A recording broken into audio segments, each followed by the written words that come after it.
한 주간의 HR 관련 소식을 전달해드리는 주간 인사 노무 뉴스입니다. 뉴스의 자세한 소식은 첨부 파일을 통해 확인하실 수 있습니다. 첫 번째 소식은 정부 부처, 지자체 및 공공기관의 정책 지원 관련 소식입니다. 사업채노 동력 조사 및 지역별 사업채노 동력 조사 결과가 발표되었습니다. 지난 31일 고용노동부는 7월 사업채노 동력 조사 및 4월 지역별 사업채노 동력 조사에 대한 결과를 발표했습니다. 7월 사업채노 동력 조사는 크게 고용부문과 근로실태 부문으로 나누었으며 세부 항목으로는 종사자, 이비직자, 시도별 고용부문, 임금, 근로시간 등으로 나누어져 발표되었습니다. 먼저 종사자 수는 20년 18,566천 21년 18,839천 1.5%가 상승하였고 이비직자 또한 전년도 대비 각각 4.8%, 9.8% 상승했습니다. 산업별로는 보건업 및 사회복지서비스업, 전문 과학 및 기술서비스업, 정보통신업은 종사자가 상승했으나 숙박 및 음식점업, 사업시설관리, 사업지원 및 임대서비스업, 예술, 스포츠 및 여가 관련 서비스업은 종사자가 감소했습니다. 시도별로는 모든 지역의 종사자가 늘었지만 그중 세종, 강원, 대구는 대폭 증가했고 광주, 울산, 부산은 소폭 증가했습니다. 또한 작년 대비 임금은 4.2% 상승했습니다. 4월 지역별 사업체 노동력 조사에서 시군구별 종사자 및 이비직자에 대해서 조사를 진행했습니다. 종사자가 많은 곳은 서울 강남구, 경기 화성시가 가장 많았고 경북 울릉군과 영양군은 가장 적은 것으로 나타났습니다. 이비직은 서울 강서구, 경북 칠곡군이 가장 높았고 전남 진도군, 강진군이 낮은 것으로 나타났습니다. 전체적으로 코로나19의 영향 속에서 20년에 비해 영향을 덜 받은 것으로 나타났습니다. 고용보험위원회에서 고용보험 재정 건전화 방안이 의결되었습니다. 고용노동부는 지난 1일 고용보험위원회에서 고용보험기금 재정 건전화 방안을 의결했습니다. 이번 건전화 방안은 코로나19 위기 극복 과정에서 지출이 대폭 확대되고 청년 실업과 저출산 문제 대책이 지속적으로 추진됨에 따라 악화된 재정을 회복하기 위해서 마련되었습니다. 방안은 크게 지출 조정과 수입 확충이라는 두 가지로 나누어져 있습니다. 먼저 지출 조정에서는 청년 추가 고용 장려금, 특별고용 촉진 장려금 등의 6가지의 한시 사업을 조정하여 작년 대비 1조 원을 절감하고 고용유지 지원금 등 코로나19로 일시 금액이 증가한 사업은 사업 규모 및 지원 수준을 조정하여 1.6조 원을 감축, 기금에 맞지 않는 사업 이관, 일자리 사업 성과를 통한 예산 감액 및 통폐합, 실업 인정 기준을 재조정하고 관련 기준 정비를 실시합니다. 수입 확충에서는 정부 재정 지원 확대, 실업급여 개정 보험료율 인상 등을 통해서 실시합니다. 서울청사에서 이루어진 브리핑에서 박화진 고용노동부 차관은 이번 재정 건전화 방안은 정부의 재정 지원을 확대하고 노사는 보험료를 부담하는 등 노사정이 어려워진 재정 상황을 함께 극복하기 위해 집중 논의한 결과로 앞으로도 고용보험기금이 고용위기를 극복하고 취약계층의 취업을 지원하는 본래의 역할을 다하도록 노력하겠다 고 밝혔습니다. 국민취업제도의 범위가 더욱 넓어집니다. 고용노동부는 지난 7일 국무회의에서 구직자 취업 촉진 및 생활안정 지원에 관한 법률 시행령 개정안이 의결되어 시행된다고 밝혔습니다. 이번 시행령 개정은 시행 첫해 엄격한 요건 아래에서 시행된 국민취업지원제도가 코로나로 인한 고용위기가 지속되면서 취업 취약계층을 적시에 더 폭넓게 지원할 필요성이 생겼고 재산 요건 현실화 등 개선 필요성을 고려한 것입니다. 개정안의 내용은 기존의 가구 단위 기준 중위소득 50% 이하에서 60% 이하로 소득 요건이 넓어지고 또한 기존의 가구 재산의 합계액이 3억 원 이하에서 4억 원으로 재산 요건도 넓어집니다. 또한 2개월 이내에 전역 예정이고 진로 상담 참여 등을 통해 취업 활동 계획 수립이 가능한 장병도 취업 지원을 받을 수 있게 되며 질병, 부상 등으로 취업 활동 계획을 이행하지 못한 경우 구직 촉진 수당을 계속 지급받을 수 있도록 하여 불가피한 사정으로 취업 지원에서 제외되지 않도록 보호를 강화했습니다. 이에 대해 김성호 고용서비스 정책관은 지원이 절실한 분들이 반드시 참여하실 수 있도록 적극적으로 홍보 및 안내하고 제도 개선 사항을 발굴하고 현장에서 내실 있게 운영될 수 있도록 지속 노력하겠다고 밝혔습니다. 떡국떡 떡볶이떡 제조업 생계형 적합업종 지정 5년간 대기업 진출 제한됩니다. 지난 1일 중소벤처기업부는 생계형 적합업종 심의위원회를 개최하고 떡국떡 떡볶이떡 제조업을 생계형 적합업종으로 지정했다고 밝혔습니다. 이에 따라 대기업은 향후 5년간 떡국떡 및 떡볶이떡 제조업에 대한 인수 개시 확장이 제한됩니다. 14년부터 20년까지 떡국떡 제조업은 중소기업 적합업종으로 권고되어 대기업은 생산시설 확장과 신규 진입을 자제하고 중소기업 주문 자상표 부착 생산인 OEM을 활용해서 동반 성장했으나 중소기업 적합업종 권고 기간이 만료되고 간편식의 수요 확대로 시장이 성장함에 따라 대기업이 사업을 확장하려고 하고 있어 소상공인들은 경영 악화를 크게 호소하고 있었습니다. 이에 생계형 적합업종 심의위원회는 떡국떡 제조업에 대한 대기업의 사업 확대를 조절해 소상공인을 보호할 필요가 있다고 판단해 생계형 적합업종으로 지정하기로 의결했습니다. 다만 대중소기업 상생협력을 통해 시장이 더욱 성장할 수 있도록 주문 자상표 부착 생산, 프리미엄 제품 개발, 국내 농사를 위한 국내산 쌀과 밀로 생산 등은 품목은 생산과 판매를 제한하지 않습니다. 박상용 상생협력 지원과장은 소상공인 보호와 더불어 대기업과 중소기업이 상생을 통해 시장을 확대하고 동반 성장을 할 수 있도록 한 점에서 의의가 있다고 말했습니다.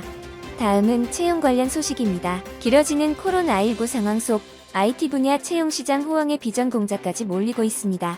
지난 6일 취업정보 사이트 진학사 캐치가 올 3에서 5월 캐치 홈페이지에 등록된 채용 공고를 분석한 결과 이 기간에 등록된 정규직 채용 공고의 수는 6,588개로 집계되었습니다.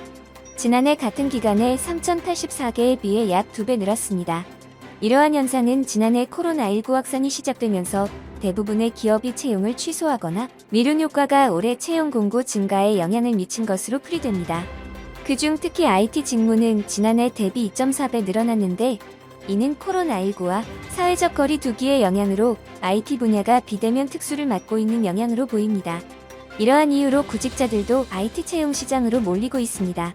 반면 수시 채용이 확대되면서 취업 준비생들의 고충이 늘어나고 있습니다.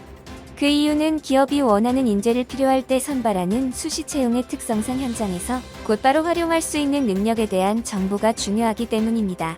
채용 담당자를 대상으로 한 설문에 수시 채용에서 가장 중요하게 보는 역량으로 47.4%가 직무 관련 경험을 뽑았고 이어서 15.8%가 직무 관련 지식을 뽑았습니다.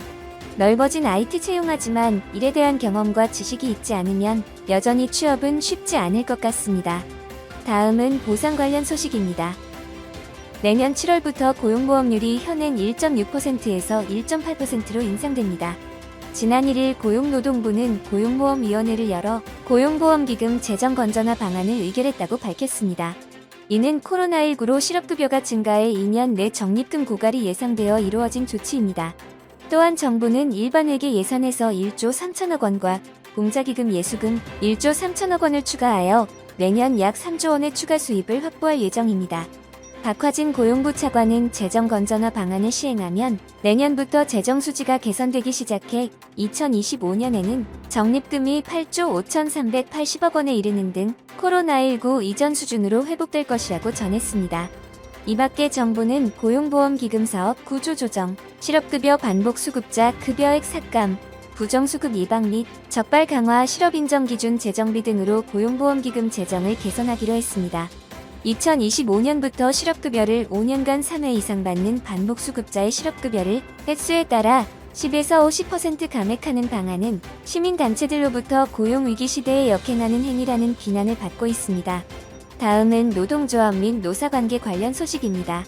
지난 6일 오전 전국 금속노동조합 경남지부는 고용노동부 창원지청 앞에서 한국GM 특별 연장근로 허용을 규탄하는 기자회견을 진행했습니다. 경남지부는 세종부품물류센터는 창원부품물류센터 폐쇄 5개월이 지난 지금 늘어나는 업무를 감당하지 못하고 고용노동청에 특별 연장 근로를 신청했고 고용노동부는 한국GM의 일방적인 센터 폐쇄로 인한 문제점은 고려하지 않은 채 한국GM의 요청대로 특별 연장 근로를 허용했다고 지적했습니다. 한국GM은 지난 3월 31일에 물류 효율화를 도모하겠다면서 창원 부품물류센터를 폐쇄했습니다. 당시 노동조합은 창원 부품물류센터가 폐쇄되면 부품 유통에 차질이 생겨 고객 피해가 예상된다고 반대했지만 회사는 폐쇄를 추진하였습니다. 경남지부에 따르면 창원 부품물류센터 폐쇄 후 세종부품물류센터 노동 강도는 증가했고 특히 세종부품물류센터는 특별 연장 근로를 신청했습니다. 이에 대해 경남지부는 한국GM은 통상적인 경우에 비해 업무량이 늘어난 것이 아닌 창원 부품물류센터 폐쇄로 인한 예상된 상황이기에 이는 창원 부품물류센터 비정규직 전원을 해고하면서 발생한 문제를 덮기 위한 요인에 지나지 않는다 고 꼬집었습니다. 또한 자체 조사 결과에 따르면 물류센터 폐쇄 후 창원 물류센터가 담당했던 지역의 서비스센터, 부품업체, 정비업체 중 64.84%가 문제를 겪고 있다고 전했습니다. 경남지부는 노동부의 특별 연장 근무 철회를, 한국GM에는 창원 부품물류센터 정상화를 요구했습니다. 대전소방본부 소속 소방관이 극단적 선택을 한 가운데 직장 내 갑질이 원인이었다는 주장이 제기되었습니다.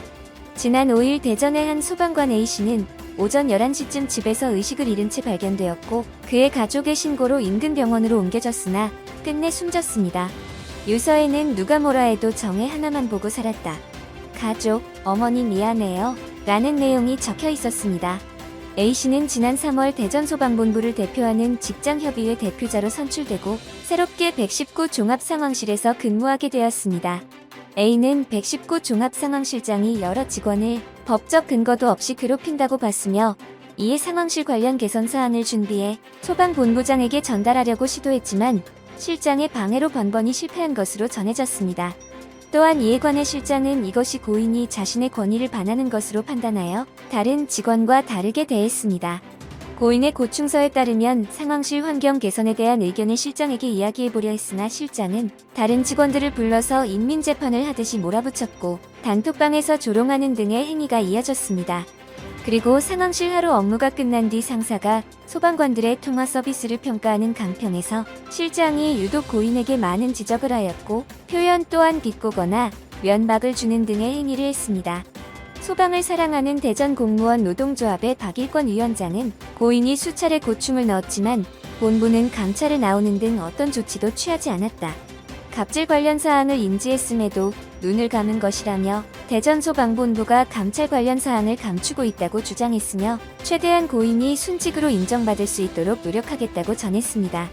이에 대해 소방본부 관계자는 공식적으로 감찰 사항에 대해서는 알 수가 없다. 만약 고인이 직장 내 갑질을 신고했다면 이는 개인정보 사항이라 본인 말고는 공개되지 않는다. 본부 차원에서 공식적으로 어떤 조처를 할 것인지는 아직 결정된 바가 없다고 말했습니다. 다음은 조직문화 및 글로벌 HR 관련 소식입니다. 최근 법무부 차관의 우산 의전 논란으로 공직사회 특유의 상명하복 문화에 대한 비판이 거센 가운데 인사혁신처가 전 부처에 배포한 비서 매뉴얼에 대해 공직사회 안팎에서 비판의 목소리가 나오고 있습니다.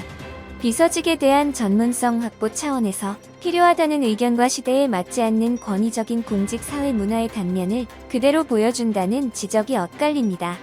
이 매뉴얼은 지난 2018년 10월에 전 부처에 배포하였으며 총 232페이지 분량으로 정부 장차관과 전 현직 비서진의 경험담을 토대로 제작되었습니다. 공직사회에서 실제로 일어난 일과 해야 할 일들이 담겼습니다. 이는 민간과 달리 공직사회는 비서 업무를 인사발령에 따라 일반 직원이 순환 보직으로 맡는 경우가 많기 때문에 누구나 비서가 될 수 있고 비서가 된다면 이렇게 해야 한다는 가이드라인입니다. 매뉴얼에는 복도에서 손님이나 상사를 만났을 때, 전화가 왔을 때, 접견실, 회의실, 비행기 등에서의 자리 유치, 상사의 인원관리, 스트레스 관리, 휴대폰 항시 휴대와 같은 것들이 매뉴얼로 들어가 있습니다. 반면에 비서 업무를 하면서 부당한 처우를 당한 경우에 대한 안내는 매뉴얼에서 빠져 있습니다. 권두섭 직장갑질 119 변호사는 매뉴얼은 전체적으로 비서 업무를 하는 동등한 인간의 입장에서 보지 않고 업무상 필요성과 상하 직급 측면을 지나치게 강조하고 있으며 경조사 부분을 보면 상사의 사생활까지 비서가 도와줘야 한다는 의미로 해석된다. 고 말했습니다. 이에 대해서 인사혁신처는 매뉴얼에 대해 일종의 가이드라인으로 현재는 활용되고 있지 않으며 지키지 않아도 된다고 해명하며 처음 비서직을 맡은 공무원의 전문성을 높이기 위해 제작됐다는 점도 강조했습니다.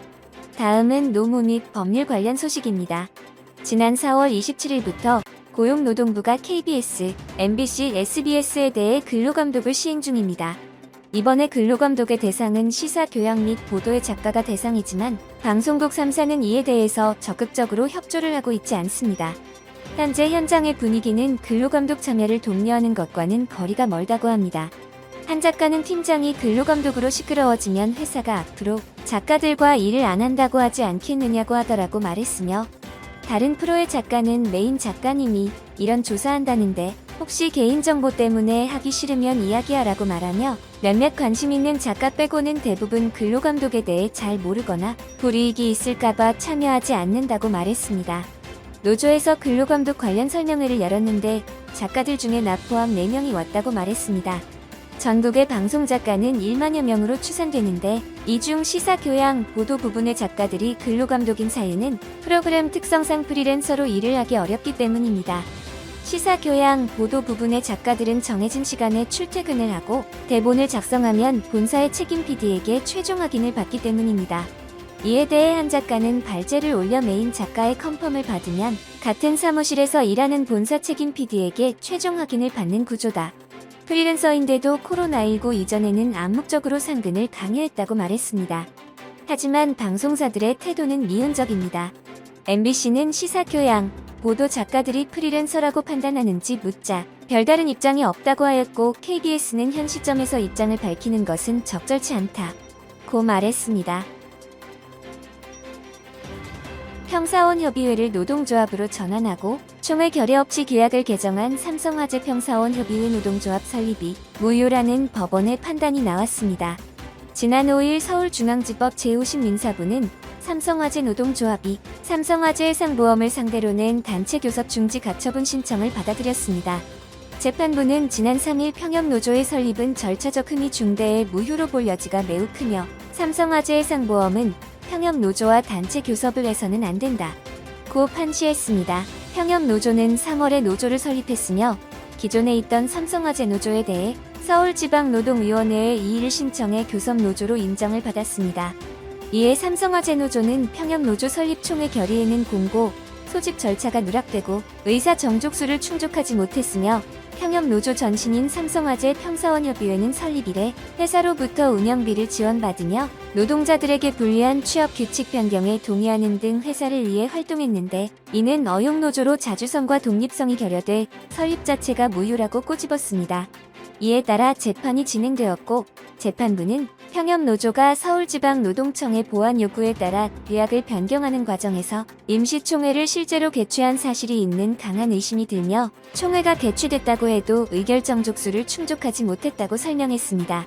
또한 평협노조의 전신인 평사원협의회는 2019년까지 회사와 단체 협약과 유사한 내용으로 근로조건에 관한 협약을 체결해 오는 등 회사 내 진성노조 설립을 사실상 저지해왔고, 그 과정에서 회사로부터 상당한 금전적 지원을 받은 것으로 보인다고 판단하며, 회사가 평협노조의 노조 지위를 인정하면서 평협노조와 단체 교섭을 진행해 2021년 임금협약을 체결할 태세를 갖추고 있는 점 등에 비춰볼 때 평협노조와 단체 교섭을 금지할 필요성이 소명된다고 판시했습니다.